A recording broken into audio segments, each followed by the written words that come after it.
Fala meu povo, mais um vídeo aqui no meu Bahia, hoje sabadão. Amanhã Bahia e Atlético Mineiro se enfrentam na Arena Fonte Nova às 6h30 da tarde. É um Bahia que tenta reagir depois de 3 derrotas consecutivas na temporada. Primeira vez que isso acontece na era Ceni. E no vídeo de hoje você vai saber todas as informações a respeito dessa partida. Vamos trazer informações do adversário, do Atlético Mineiro, para você entender e conhecer como o Galo vem para este confronto. Além, claro, das notícias e informações do nosso Esquadrão de Aço, provável escalação, análise do jogo como você já conhece e também dicas e palpites para quem gosta de fazer aquela fezinha. Ou seja, para resumir, o vídeo de hoje está completo com muita informação para vocês. Já conto muito com o teu dedo no like para ajudar o canal e também o nome do Esporte Clube Bahia. É muito importante que você faça isso. Além, claro, de se inscrever para você me ajudar aqui a chegar a 10 mil inscritos e você também ganhar uma camisa do Esquadrão quando isso acontecer. A gente vai fazer um sorteio, então se você quer ganhar uma camisa do Bahia assim que a gente chegar a 10 mil inscritos, se inscreve aqui para mostrar a força da nação tricolor no nosso canal. Meu nome é José Victor, para quem ainda não me conhece, sou produtor de conteúdo do meu Bahia. Vamos começar esse vídeo para a gente não perder tempo, meu povo. Primeiro trazendo as informações do Atlético Mineiro, do nosso adversário, e depois a gente começa a falar sobre o Bahia. Sobre o Galo, o que é que eu tenho que passar de informações para vocês?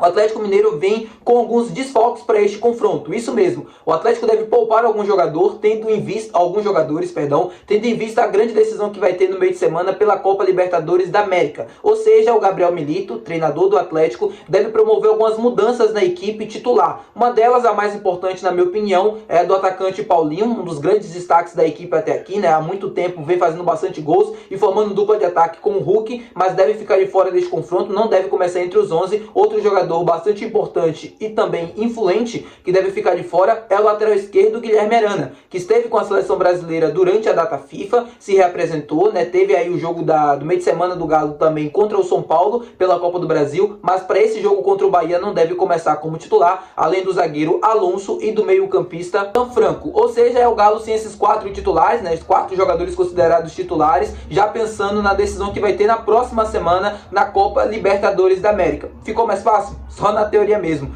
porque o próprio Bahia não vem ajudando. Vamos trazer informações agora sobre o Bahia. Eu tenho algumas informações para passar do DM para vocês. Eu acompanhei e falei com vocês durante toda a semana passada sobre a situação do atacante Biel, porque o trabalho feito na data FIFA foi para tentar recuperar ele e tentar dar condições de jogo para o jogo contra o Flamengo, né, para a grande decisão. Isso não aconteceu, então o Biel segue o seu tratamento. A expectativa ainda segue muito baixa do Rogério ter ele à disposição no jogo contra o Galo. A gente só vai saber no dia do jogo mesmo, quando for solta a lista de relacionados. Aí sim, a gente vai saber se ele reúne condições mínimas ou não, de pelo menos estar ali no banco de reservas, figurar com opção, mas a tendência é que isso não aconteça e o Biel deve seguir seu tratamento com a dor nas costas. Ele ainda nem chegou a treinar com bola, se eu não me engano. A tendência disso acontecer é baixíssima. Sobre o Acevedo, segue fazendo seu tratamento também, uma lesão que ele teve no joelho, que eu já expliquei para vocês. O prazo de recuperação está cada vez mais se encerrando, né? Ele está cada vez mais próximo de voltar. A tendência é que isso possa acontecer no próximo mês, início, meio, enfim, a gente vai precisar acompanhar e entender também quando o Bahia for divulgando os prazos, tá bom?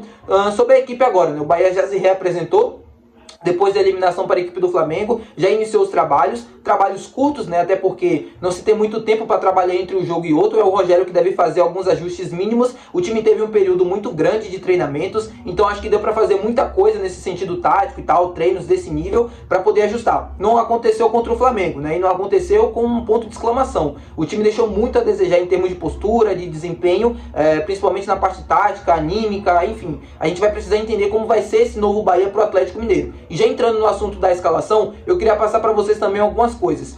Diferente das outras escalações que eu sempre falava aqui, olha, a tendência é que o Bahia repita o mesmo time, o time ideal, que o Rogério tem na cabeça e tal. A chance de mudanças, de acontecer alguma mudança é grande. Por quê? Porque ele vem vivendo um momento de instabilidade, vem 3 jogos sem ganhar e tal. A chance, comparada aos outros jogos, é maior nesse do Atlético Mineiro. Eu acredito que isso aconteça? Não, para ser bem sincero para vocês. Quando o Rogério vai na coletiva, depois do jogo, e fala que sobre precisar melhorar, né, a parte ofensiva, e quando ele fala que os mesmos jogadores que vêm do banco, que jogam 30, 40 minutos, não conseguem fazer essa mudança, não promover isso, é ele já dando um indicativo de que, olha, a solução talvez não é fazer mudanças, a solução não é trazer e mudar tantas peças assim. Apesar de eu discordar bastante disso. A gente vai precisar saber novamente no dia do jogo, mas a tendência, por tudo que a gente conhece do Rogério, por tudo que a gente escuta, por tudo que a gente ouve, é de que ele deve manter o mesmo time também contra o Atlético Mineiro. Tassiano e Everaldo no ataque, meio de campo com O Cauli não é um atacante, né? Mas assim, mais centralizado. Jean Lucas, Everton Ribeiro, Cauli, Caio Alexandre, a dupla de zaga, Gabriel Xavier, Canu, Santiago Arias e Luciano Juba.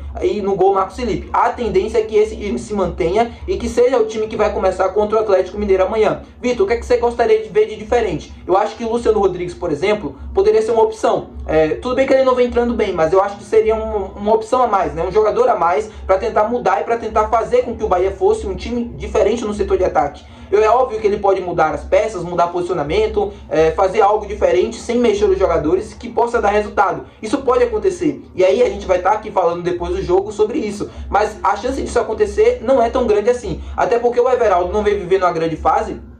E o Everaldo, o posicionamento, jogando pelo lado e tal, é algo que ele faz desde o início da temporada, mas é algo que nesse momento, na minha opinião, precisa ser solucionado. Porque no jogo contra o Flamengo, ele praticamente acabou com todos os ataques do time. Quando a bola chega no Everaldo, o Everaldo não consegue dar continuidade na jogada. Ele não tem a genialidade para jogar pelos lados, ele cai muito fora da área, isso dificulta bastante quando a gente precisa fazer gols, a gente precisa de um homem ali dentro da área, de uma presença, de um jogador para definir as jogadas, e isso não acontece. Então por isso eu gostaria de ver o Luciano Rodrigues, gostaria de ver o Rafael Ratão também, que vem entrando bem nos últimos jogos. Eu acho que é até uma opção até mais forte nesse momento do que o Luciano, por já ter tempo de trabalho, por já entender todo o esquema e tal, desde o início da temporada. Eu acho que poderia ser uma opção melhor nesse sentido. Mas não acredito não, que o Rogério deve fazer mudanças, não acredito que ele deve mudar muito na equipe. Pode mudar posicionamento, pode mudar variações, né, dentro da equipe, mas taticamente falando, taticamente não, né, o esqueleto do time eu acredito que não deve ter tantas mudanças assim. E falando agora sobre a análise do jogo, já acabei dando alguns palpites para vocês,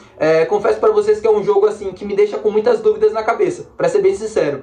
É um Atlético que vem pensando mais na Libertadores do que no Campeonato Brasileiro, mas ao mesmo tempo é um Bahia que não vence há 3 jogos, tendo desempenhos muito ruins, sobretudo no ataque, com muitas dificuldades de fazer gol, com muitas finalizações para conseguir acertar o alvo, e isso me deixa bastante preocupado, porque o Atlético Mineiro, apesar de não viver uma grande fase assim na temporada, no Campeonato Brasileiro não é uma equipe que está muito bem colocada, ainda assim é um time muito competitivo, que sabe ser sólido, e que pode empenar o jogo pra gente. E esse jogo contra o Atlético é de extrema importância para a tabela. A gente precisa dos 3 pontos para continuar subindo e se manter ali na parte de cima, principalmente no G6, mas a gente também precisa pela questão anímica. O Bahia precisa ganhar e precisa reagir o seu vestiário no jogo de amanhã. E isso para mim é o que me deixa com mais dúvidas, porque como será o semblante, como será a postura, como será que os jogadores estão encarando essa partida? O grande objetivo do Bahia até aqui é ir para a Copa Libertadores, e para isso precisa aumentar a pontuação, principalmente quando você olha para os blocos, né? A gente divide sempre em 5 jogos até o final do campeonato. E você olha o bloco do Bahia nesse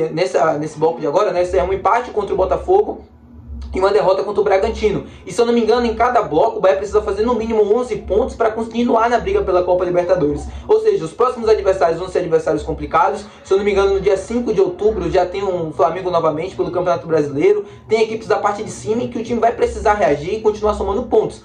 E é difícil quando você está numa má fase, quando você está encarando má fase, assim, dos atletas, taticamente falando, nada funciona no Bahia nos últimos jogos. Eu ainda acredito muito que essa equipe vai conseguir trazer resultados. E quando eu falo essa equipe, né, eu falo o Bahia, tá? O principal esqueleto dos jogadores, né? Óbvio que tem alguns que a gente prefere no banco, óbvio que tem alguns que a gente nem prefere que comece jogando, que, enfim, não tenha participações, não tenha minutos, mas esse time do Bahia eu acredito muito que ainda vai dar certo, mas precisa se fazer mudanças agora, precisa se reagir agora. O campeonato tá passando, a Copa do Brasil já foi, né? O Bahia perdeu pela sua incompetência, mas o Campeonato Brasileiro tá aí, tá na porta, e os caras precisam entender que agora é a hora da virada, agora é a hora da chave. Se for deixar para depois, não vai achar a pontuação de Libertadores e vai ser mais um objetivo frustrado. O mesmo elenco que vai terminar o ano de 2024 sem conseguir entregar um título para o seu torcedor pode mais uma vez fracassar e não indo para Libertadores, porque para mim é um fracasso. Com esse elenco, com tudo que foi montado, a expectativa era essa. E se isso não for cumprido, tudo bem, é um campeonato concorrido, é difícil você conseguir ir para Libertadores com tantas equipes boas na parte de cima, mas mesmo assim ainda é um fracasso. Os atletas precisam entender isso. Agora é a hora, não tem o que fazer mais, sabe? Já perdeu a Copa do Brasil, já foi eliminado, já não tem mais volta. Campeonato Baiano, Copa do Nordeste também, esquece, já foi pro saco. Agora é a hora de você mostrar alguma coisa. E os jogadores precisam entender isso. Internamente eu não tenho essa total confiança de que o time vai conseguir reagir até o final e conquistar todos os pontos. Eu já tive muito essa confiança. Hoje em dia não. Vai depender muito do que for acontecer no jogo de amanhã, pra ser bem sincero com vocês. Tá bom, meu povo? Muito obrigado por vocês terem assistido o vídeo até aqui. Se você gostou, não se esquece de deixar o teu gostei.